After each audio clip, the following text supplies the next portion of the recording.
Buenos días. ¿Se oye bien? Good morning. Can you hear me okay?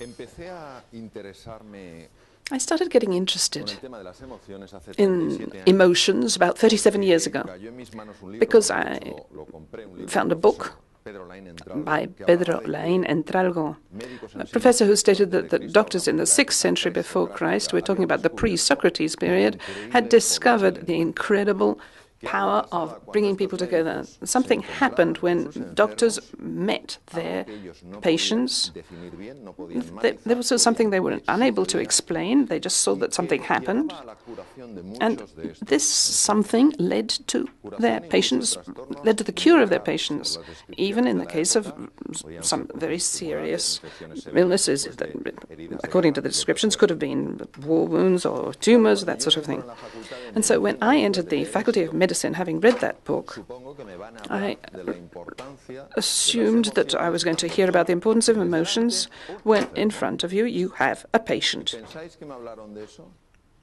But is that what they talked to me about in the Faculty of Me Medicine? hablaron de todo Not at all. menos de They eso. talked to me about everything but that. Y uno se pregunta, So ¿cómo I queremos wondered, tener una sociedad sana how can we expect to have a si healthy dejamos de lado society cosas tan if we absolutamente forget vitales para el such bienestar humano? vital things, things that are so vital for the human En being? el siglo XVII, René In the Descartes, 17th century, René en Descartes, sus meditaciones in his metafísicas, metaphysical escribió meditations, el famoso cogito ergo sum, pienso luego wrote, existo. Es cogito decir, como ergo que el sum, pensamiento I fuera lo believe, único que therefore en I nuestra am, vida as if pesaba o thinking tenía importancia. was the only thing that was Las important emociones, el in cuerpo the quedaban human life. relegados a un The segundo emotions plano. and Y ahora the me human gustaría body que were todos left hiciéramos una breve reflexión interior. ¿Pensáis que esto es así? Nadie niega la importancia de behind Descartes thinking. en Nobody la is going to filosofía y en el reject pensamiento. the importance of Descartes in philosophy and in Estamos hablando de si thinking, esto but we tiene sentido o no. have to Nos consider olvidamos del whether mundo there's any emocional, real como si sense no to what he existiera, said. y sabemos todos, We forget that the no emotional porque world alguien is lo really diga, sino porque important, nosotros lo but vivimos. the fact is that we all Y know todas las in emociones our se own generan lives a that paces y se generan a emotions guerras. are what Lo que lead vamos a to ver aquí wars juntos and es cómo peace. las emociones And what we're going afectan to al talk proceso today educativo. is about Y how como soy tan emotions affect the afortunado, tengo educational el honor process. y And el since I'm honor de estar especially con lucky vosotros because y vosotras, I've been invited to talk to you necesito today, expresar mi agradecimiento and a I la would Fundación like Bodin, to therefore express my a todos thanks los to the integrantes, porque Bodin mi Foundation, to experiencia all its siempre ha members, sido maravillosa. because in my Gracias por experience hacerlo the todo tan Bodin Foundation sencillo y has verdad. been Javier, doing Javier, things Fátima, todos. in a very sensible and Y very gracias a simple vosotros way, y a and they've been vosotras, doing sin a duda, grand job. porque And habéis thanks to encontrado them, un hueco well, the para fact estar is that aquí. we've now Uno de los maestros que tuve established yo, this David Perkins, opportunity que of meeting here today. One of my teachers, David Perkins, together with Howard Gardner, who were the creators of the theory of multiple intelligence, siempre suceden con inversiones. they said that Cuando tú investments are always necessary. When you really apuestas, del deseo no surge nada. work towards something. Por eso la experiencia emocional de And so enseñar y emotional aprender. Y voy a ser provocativo intelligence is especially important, and I'm going to be provocative here. sentido creo hermoso de la palabra. Y lo primero es un reconocimiento. So first, I think we need to express a recognition towards all of you, because the educational process, which is really the most important of all processes in society, and the fact is that we don't value it properly. So our society is really inconsistent, incoherent even. We often place much more importance on things that really have no importance whatsoever.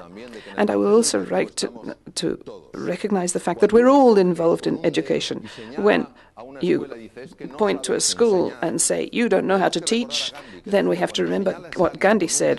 He said that when you point at somebody, there are three people pointing at you at the same time. And in the educational process, we're all involved. That's the parents, teachers, all of us. Therefore, reflection and provocation needs to be focused on the educational system as a whole. Nobody's guilty here. We all have to be responsible for finding a way to improve things. And the human factor is tremendously complex, so we can't establish dogmas about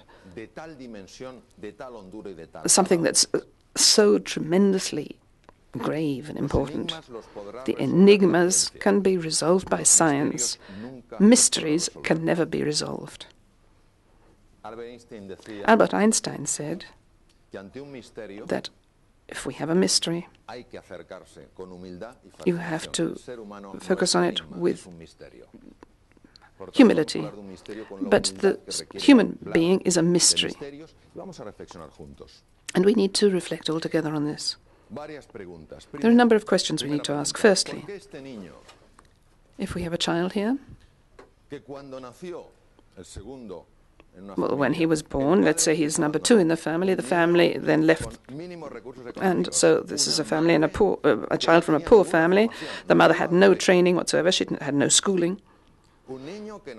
And this boy lived in Detroit. I worked in Detroit in the Henry Ford Hospital, and I know the sort of violence that exists in that city. So this child was considered the worst in the class.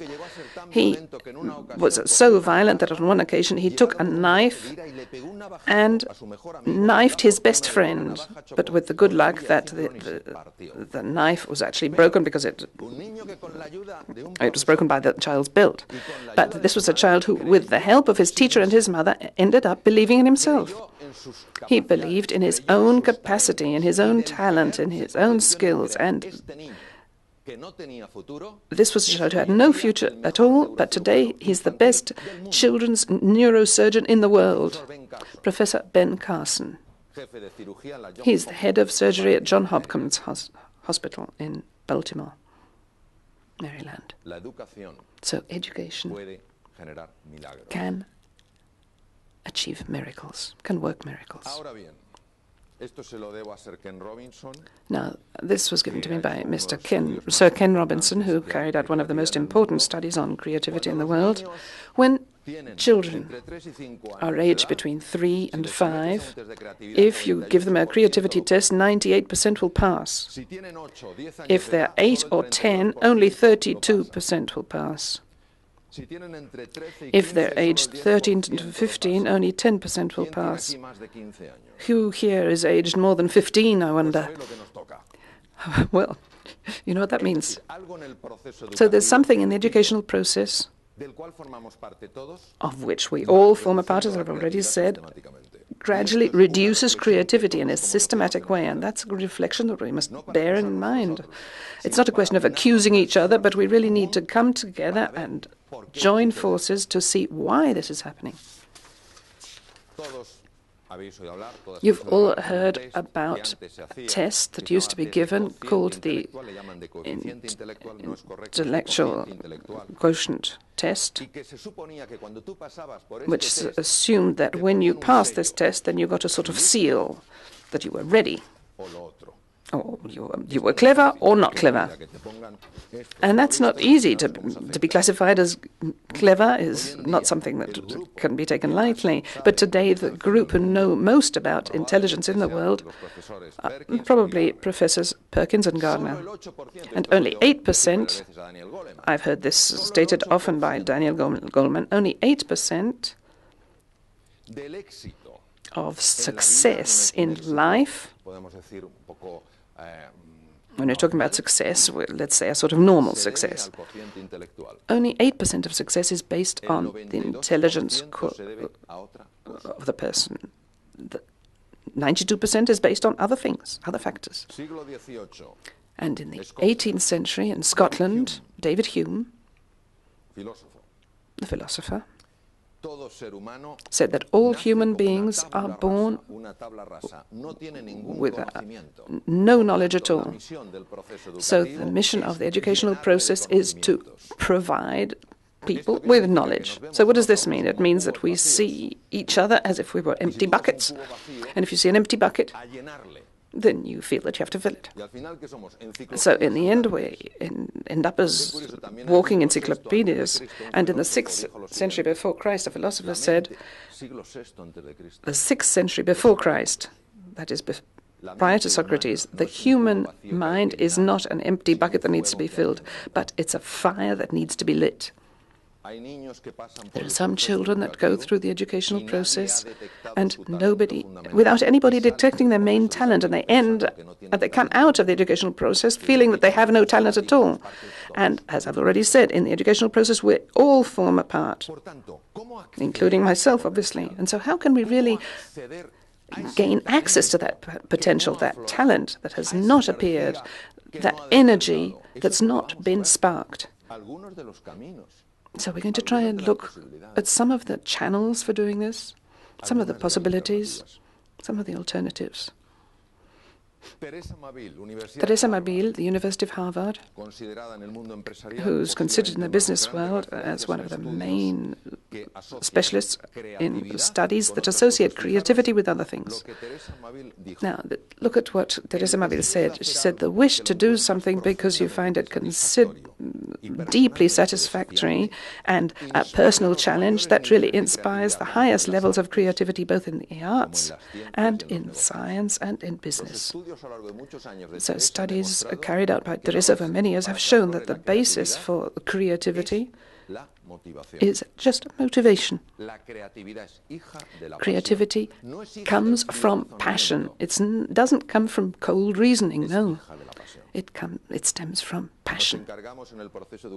And during the educational process, what we all tend to do is to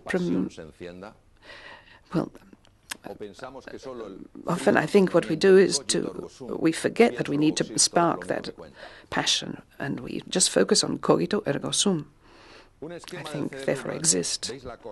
Here we see the cerebral cortex, the wrinkled part that is connected with reasoning, negotiation, decision-making, and in the center we can see a complex structure with a number of colors. And let's look at this from the three-dimensional point of view. This is the limbic system, and this means the frontier with another world. The limbic system is the same as the emotional brain. Let's see how important this is. It's really important to look after the emotional aspects in children of all ages, precisely because we want the limbic cortex to function well and in order to allow creativity to really be sparked. I would like you to take note of this, because I'm going to talk about the 6 motivations that lead all human beings to do everything. Firstly, we have to talk about motivation which leads us to search for security and control. Another type of motivation is the need to feel that people appreciate us. We need to feel that we are something, someone. And another motivation tries to meet the need for adventure or challenge. The fourth motivation tries to meet the need for belonging to a group. The fifth is a question of growing, learning, developing, and the 6th is to make a contribution, to contribute to the well-being of other people, that is, going beyond our ego. And when a human being has met all these 6 needs emotionally, that person will be balanced. And if these needs have not been met, then the person will not be a balanced person. Not all of these motivations have the same weight. You have to take them all into account, but they don't have the same weight.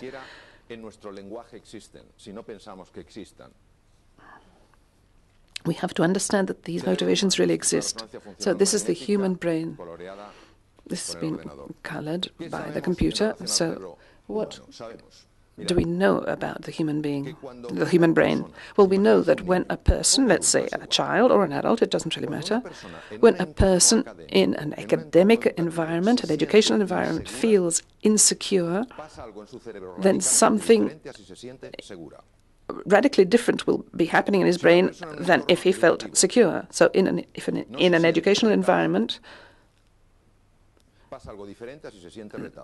if the person feels a challenge, then we'll have a different process in the brain. If the person doesn't feel that they're valued by others, then you'll see a completely different process to if the person does feel valued by others. So, when the person does feel valued, does feel secure, when the person does feel they're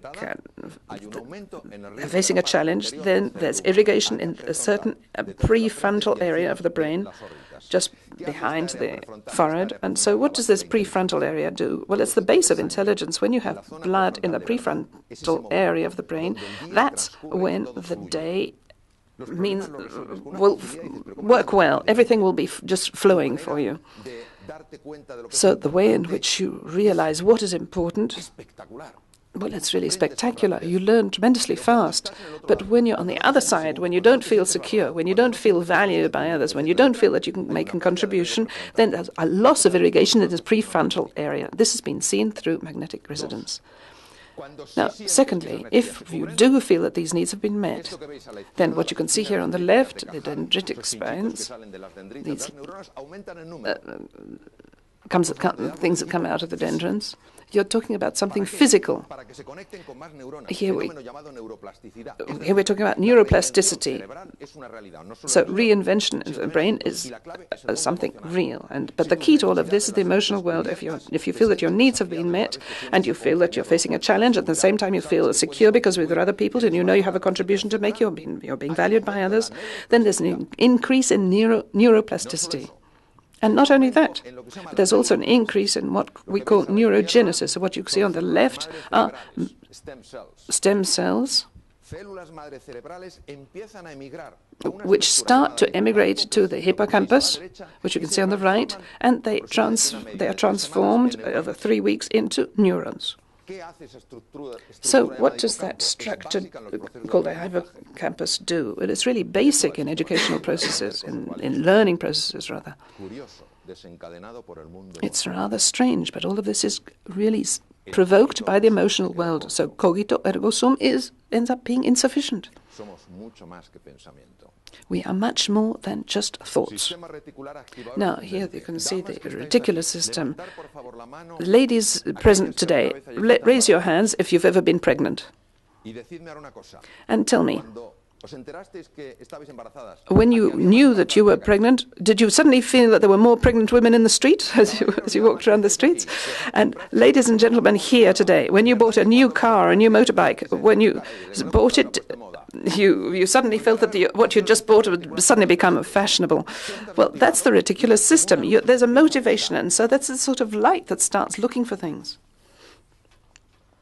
Albert Bandul is the professor in the University of Stanford in San Francisco. He showed the following. When a group of young people were stuck in a maths problem, if the teacher came up to them and said, "Be brave, I'm sure you can find the way." Just think about that. How many times have you been able to resolve challenges because you received some sort of help? Well, this led to a hormone being produced, a sort of beta endorphin. But if the teacher, instead of saying to the students who were stuck on this problem, comes along and says, "Oh, you're a bit stuck there, are you? Yeah, I don't think you're going to be able to resolve it that way," then not only will the beta endorphin rise, but also a cortisol levels rose. So beta endorphin really facilitates brain functioning. But cortisol leads to fear. It blocks the brain functioning. So we have to consider how wonderful this capacity of response is, because the quality of emotional connections really has a tremendous influence on the curiosity which is necessary to learn new things. Thank you very much.